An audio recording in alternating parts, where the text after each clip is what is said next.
how high does it go? Anong pinakamataas na posisyon ng nandun sa listahan? Well, kaya siguro hindi kayang ilabas ito ng DPWH dahil mas mataas po sa DPWH ang mga proponents dito. Siguro po buong gobyerno may insertion sa DPWH NEP. Oh my goodness. So paano yan? Yung ibang cabinet secretaries, yung dating ES ba nandyan sa listahan, Congressman? Ayoko po mag-single out ng mga individual dahil sabihin na lang po natin, hindi lang senador at congressman ang may insertion. Baka maasasabi natin buong gobyerno ay may insertions.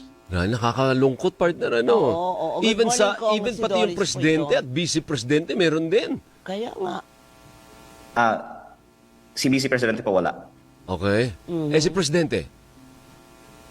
Hindi ko po masagot ang inyong tanong kasi ang gusto ko po sana ay ilabas na lang ng DPWH ang listahan. Ay, hindi, Opo. pero kung hindi ilalabas yan, ilalabas mo ba?